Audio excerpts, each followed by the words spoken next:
존경하는 국민 여러분, 그리고 해외에 계시는 재국민 여러분, 안녕하십니까? 자유한국당 대통령 후보, 당당한 서민 대통령 기호 2번 홍준표입니다. 두 번째 방송 연설입니다. 지난번 방송 연설을 보시고 많은 분들이 격려와 응원을 보내주셨습니다. 속이 시원하다고 하셨고 꼭 대통령이 돼서 이 나라 지켜달라고 하셨습니다. 고맙습니다. 꼭 이겨서 국민 여러분 기대에 보답을 하겠습니다. 문재인 안철수 후보 5년 동안 선거만 준비했는데 저는 출마를 결심하고 겨우 이제 한 달 반이 지났습니다.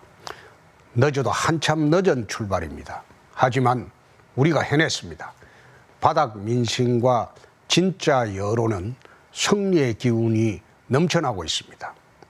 국민 여러분들께서 홍준표의 진심과 4선 국회의원, 당대표, 재선 경남도지사로서 입증한 홍준표의 국정 운영 능력을 믿어주신 덕분입니다. 남은 시간 제가 지면 자유대한민국이 무너진다는 필사적생의 각오로 뛰겠습니다.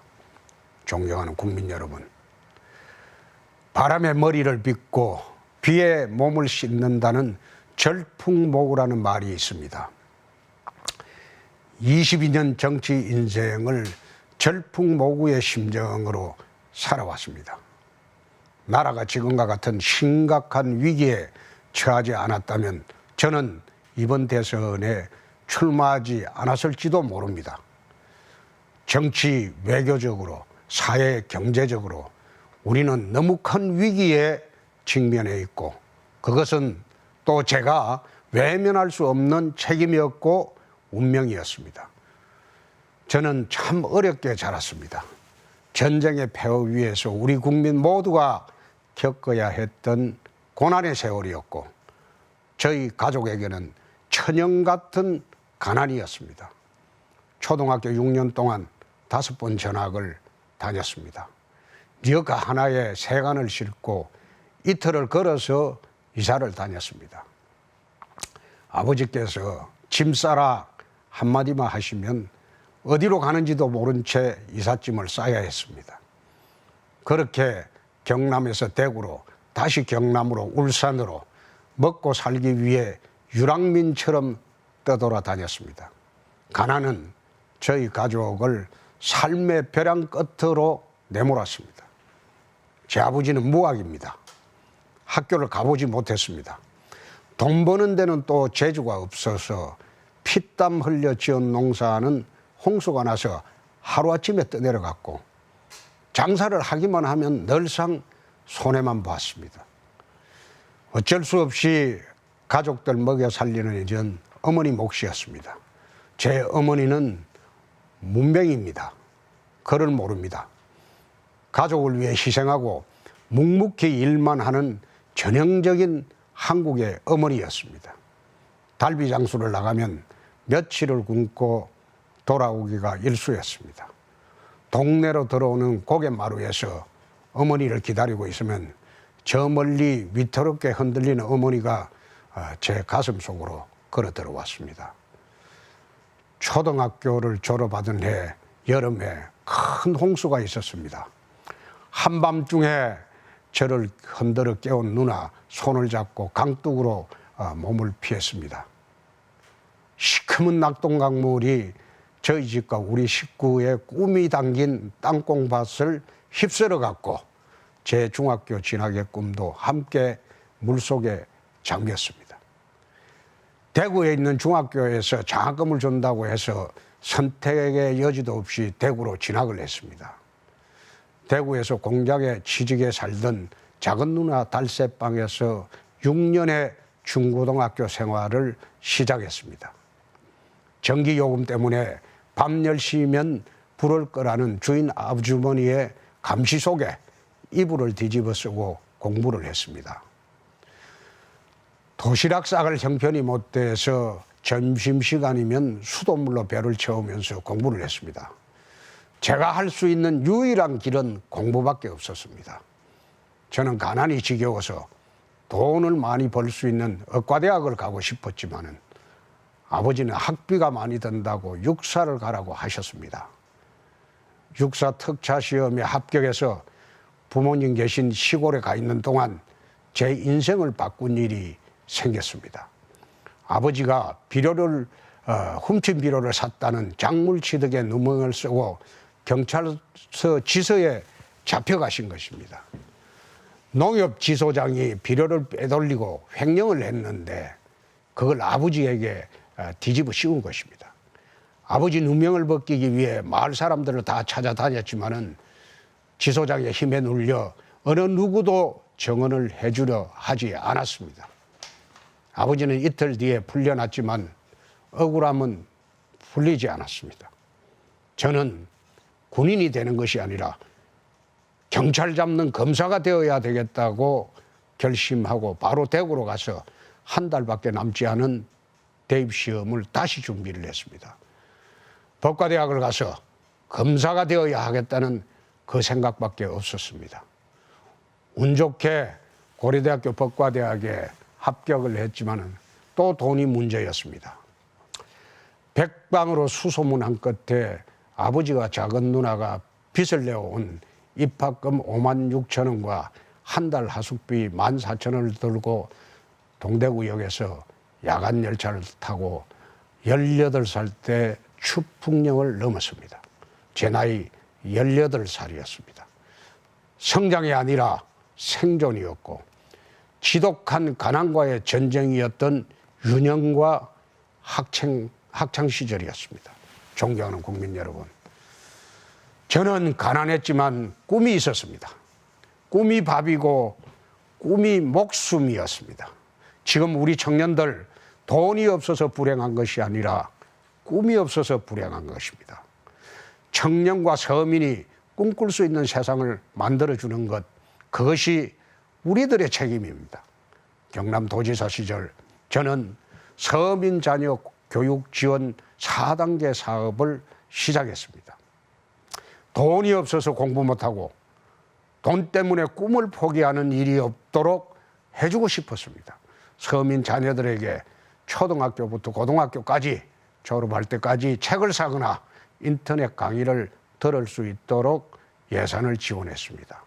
대학에 들어갈 때는 서민 자녀들에 한해서 1인당 300만 원의 장학금도 주었습니다.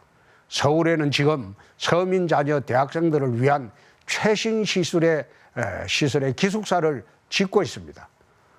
내년부터는 경남도 서민 자녀 학생들에게 돈 걱정 안 하고 기숙사에서 생활할 수 있게 만들어 놨습니다. 또 기업 트랙을 만들어서 서민 자녀를 우선적으로 취업할 수 있도록 제도도 만들었습니다. 돈이 없어도 공부할 수 있게 했습니다. 꿈이 있으면 무엇이든 할 수 있다는 것을 보여주었습니다. 개천에서 용이 날 수 있는 세상이 가능하다는 것을 보여주었습니다. 대통령이 되면 청년과 서민이 다시 꿈을 꿀 수 있는 나라 만들어 보겠습니다. 돈 없고 백 없어도 마음껏 꿈꾸고 뜻을 펼칠 수 있는 나라, 그런 나라 꼭 한번 만들어 보겠습니다. 저는 법대만 가면 사법고시가 바로 될 거라고 생각했는데 그게 사실 뜻대로 되지 않았습니다. 꼬박 6년이 걸렸습니다. 검사 11년은 부패와의 전쟁, 권력과의 싸움이었습니다. 대통령의 형을 수사하고 육공 황태자로 불리던 권력 실세와 빠진코 대부를 구속했습니다. 검사장을 포함한 검찰 고위 간부까지 구속했습니다. 광주지검 시절에는 조폭과의 전쟁을 선포했습니다. 한꺼번에 수백 명을 구속시켰더니 오히려 조폭들이 로비를 해줘서 서울지검으로 처음 한번 발령도 받아봤습니다. 저를 모델로 해서 만든 모래시계 드라마가 국민의 기가시계가 되고 국민 여러분들께서는 제게 모래시계 검사라는 영광도 주셨습니다. 그러나 검찰은 저를 수사해서 완전히 배제를 시켰습니다. 검찰 내부의 비리를 파헤쳤다는 이유로 아예 그날부터 사건 배당을 1년 6개월 동안 해주지 않았습니다. 더 이상 검찰에 남아있을 수가 없어서 제가 그토록 갈망했던 검사직을 스스로 버려야 했습니다. 변호사 개업을 했지만 검사장까지 구속시키고 검찰과 싸우다가 쫓겨난 검사라는 소문이 나기 시작하면서 사건을 의뢰하는 사람이 없었습니다. 오히려 저한테 앙심을 품은 조폭들의 협박이 시작이 되었습니다. 집으로 식칼이 배달되어 오고 심지어 아들을 납치하겠다는 협박까지 받았습니다. 의뢰인 하나 없는 변호사로서는 제 가족을 지킬 자신이 없었습니다. 가족을 지킬 힘이 필요했습니다. 그래서 정치를 시작했습니다. 국가와 민족이라는 거대한 명분보다는 오직 내 가족을 지켜내야 되겠다는 가장의 책임으로만 정치를 시작했습니다. 제가 처음 국회의원에 당선되고 2주일 뒤에 저희 어머니께서 돌아가셨습니다. 마지막 순간까지도 아들 앞길에 방해될까 싶어 연락도 못하시게 하시다가 제 얼굴을 보고 마지막 눈을 감으셨습니다. 저는 정치를 시작하고 어머니는 이 세상을 떠나셨습니다.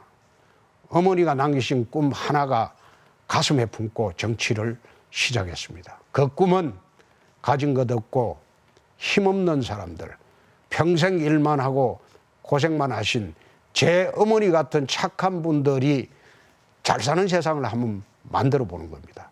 그것이 제 인생의 마지막 꿈입니다. 존경하는 국민 여러분, 저는 여러분의 힘으로 서민 대통령이 되겠습니다. 정권이 바뀔 때마다 수많은 복지 정책이 쏟아지고 해가 바뀔 때마다 새로운 서민 경제 정책이 발표되지만 10년 전, 20년 전에 비해 우리 서민들의 삶은 조금도 달라지지 않았습니다. 가난은 머리로 이해하는 것이 아니라 지친 몸과 아픈 시간으로 기억하는 것입니다. 서민들이 진짜 원하는 것이 무엇이며 그것을 어떻게 실현할 수 있는지를 아는 서민 대통령만이 서민들의 삶을 바꿀 수 있습니다. 경남에서 완성한 서민 자녀 교육 지원 사업을 전국으로 확대하여 대한민국의 희망의 사다리를 한번 놓아보겠습니다. 사법고시는 존치하겠습니다. 행정고시도 폐지하지 않겠습니다. 사시행시 폐지는 개천에서 용인할 수 있는 유일한 제도적 통로를 막아버리는 것입니다. 우리 젊은이들의 꿈을 빼앗아가는 것입니다. 개천이동의 사다리를 치워버리겠다는 그런 생각입니다. 제가 대통령이 돼서 이 제도는 반드시 존치하도록 하겠습니다. 담뱃값 내리겠습니다. 국민 건강 정진을 목적으로 담뱃값을 인상했지만 담배 판매량은 인상 전 수준으로 다시 돌아갔습니다. 서민들의 담배 소비량이 더 늘었고 결국 서민들만 더 힘들어졌습니다. 반대하는 분들도 많을 줄 압니다. 하지만 서민들을 힘들게 하는 정책은 바로잡겠습니다. 담뱃값은 내리고 비흡연자들의 건강추구권 보호를 위해서는 정부가 더욱더 투자를 하겠습니다. 유류세도 절반으로 내리겠습니다. 국제 유가가 내려도 국내 기름값은 그대로입니다. 세금이 60%나 차지하고 있기 때문에 원유값이 내려도 세금은 내려가지 않습니다. 서민들 이렇게 힘들게 하면 안 된다고 생각합니다. 2000cc 이하 전 차종에 대해서는 유류세를 절반으로 내리도록 하겠습니다. 서민 대통령 홍준표가 청년과 서민이 꿈꿀 수 있는 대한민국 만들어 보겠습니다. 묻지마 복지는 하지 않겠습니다. 서민 중심 복지로 바꾸겠습니다. 복지의 결과는 얼마나 많은 사람에게 주는가가 아니라 얼마만큼 격차를 해소하는가에 달려 있습니다. 보편적 복지라는 이름으로 똑같은 혜택을 제공하는 것은 복지가 아니라 공산주의식 배급입니다. 더 필요한 곳에 더 많은 지원을 해야 합니다. 기업에게는 자유를 주고 서민에게는 기회를 주는 것이 저는 진정한 복지라고 생각합니다. 존경하는 국민 여러분, 평생을 가난과 싸웠지만 한 번도 가난에서 벗어나 보지 못했던 제 아버지는 일당 800원 받는 임시직 야간 경비원으로 힘든 인생을 마쳤습니다.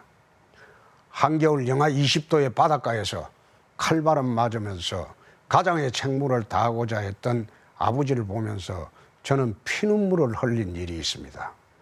무학의 아버지, 문명의 어머니가 제게 남겨주신 유산은 그것은 꿈이었습니다.